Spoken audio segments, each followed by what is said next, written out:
ಸೌಹಾರ್ದತೆಯ ಹಬ್ಬ. ಎನ್.ಎಸ್. ಬೋಸರಾಜ್ ಫೌಂಡೇಶನ್ ವತಿಯಿಂದ ಮುಸ್ಲಿಂ ಬಡವರಿಗೆ ಹಬ್ಬದ ಕಿಟ್ ವಿತರಣೆ. ರಾಯಚೂರು ಜಿಲ್ಲೆ ಸಿರುವಾರ್ ಪಟ್ಟಣದಲ್ಲಿ ಜಾತಿ ಧರ್ಮದ ಹಂಗಿಲ್ಲದೆ ಮಾನವೀಯತೆಯೇ ದೊಡ್ಡದು ಎಂಬ ಸಂದೇಶ ಸಾರುತ್ತಿರುವ ಎನ್.ಎಸ್. ಫೌಂಡೇಶನ್ ಈ ಬಾರಿ ಮುಸ್ಲಿಂ ಬಾಂಧವರ ಪವಿತ್ರ ಹಬ್ಬದ ಪ್ರಯುಕ್ತ ನೂರಾರು ಬಡ ಕುಟುಂಬಗಳಿಗೆ ವಿಶೇಷ ಹಬ್ಬದ ಕಿಟ್ಗಳನ್ನು ವಿತರಿಸುವ ಮೂಲಕ ಮಾದರಿಯಾಗಿದೆ. ಪಟ್ಟಣದ ಎಲ್ಲ ಸದಸ್ಯರು ತಮ್ಮ ತಮ್ಮ ವಾರ್ಡ್ಗಳಲ್ಲಿ ಹಮ್ಮಿಕೊಳ್ಳಲಾಗಿದ್ದ ಈ ಕಾರ್ಯಕ್ರಮದಲ್ಲಿ ಆರ್ಥಿಕವಾಗಿ ಹಿಂದುಳಿದಿರುವ ಮುಸ್ಲಿಂ ಕುಟುಂಬಗಳನ್ನು ಗುರುತಿಸಿ ಅವರಿಗೆ ಅಗತ್ಯವಿರುವ ದಿನಸಿ ಸಾಮಗ್ರಿಗಳನ್ನು ತಲುಪಿಸಲಾಯಿತು.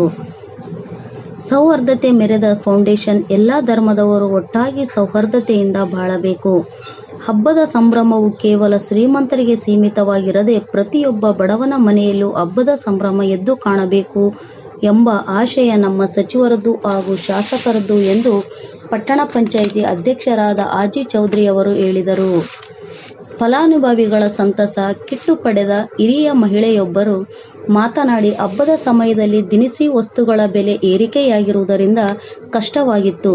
ಫೌಂಡೇಶನ್ ನೀಡಿದ ಈ ನೆರವು ನಮ್ಮ ಹಬ್ಬಕ್ಕೆ ದೊಡ್ಡ ಆಸರೆಯಾಗಿದೆ ಎಂದು ಈ ಸಂದರ್ಭದಲ್ಲಿ ಸಚಿವರಾದ ಎನ್.ಎಸ್. ಬೋಸರಾಜ್ ಮತ್ತು ಶಾಸಕರಾದ ಜಿ. ಅಂಪಯ್ಯ ನಾಯಕ್, ಅದೇ ರೀತಿಯಾಗಿ ರವಿ ಬೋಸರಾಜ್ ಅವರು ಮುಸ್ಲಿಂ ಬಾಂಧವರಿಗೆ ಕೃತಜ್ಞತೆ ಸಲ್ಲಿಸಿದರು. ಕೇವಲ ಹಬ್ಬಗಳಲ್ಲದೆ ಎನ್.ಎಸ್. ಬೋಸರಾಜ್ ಫೌಂಡೇಶನ್ ನಿರಂತರವಾಗಿ ಶಿಕ್ಷಣ, ಆರೋಗ್ಯ ಮತ್ತು ಹಸಿವು ಮುಕ್ತ ಸಮಾಜಕ್ಕಾಗಿ ಶ್ರಮಿಸುತ್ತದೆ. ಇಂದಿನ ಈ ಕಾರ್ಯಕ್ರಮವು ಸಮಾಜದಲ್ಲಿ ಭಾವೈಕ್ಯತೆಯನ್ನು ಬೆಳೆಸುವ ನಿಟ್ಟಿನಲ್ಲಿ ಪ್ರಮುಖ ಹೆಜ್ಜೆಯಾಗಿದೆ ಎಂದು ಸ್ಥಳೀಯ ಪಟ್ಟಣ ಪಂಚಾಯಿತಿ ಸದಸ್ಯರಾದ ಮೌಲಾಸಾಬ್ ವರ್ಚಸ್ ಶ್ಲಾಘಿಸಿದರು.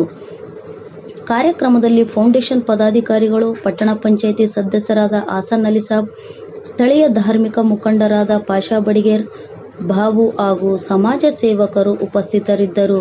ಪ್ರಜಾ ನ್ಯೂಸ್ ಜೊತೆ ಹಿದಾಯತ್ ದೊಡ್ಮನೆ, ಸಿರುವಾರ್. ಧನ್ಯವಾದಗಳು.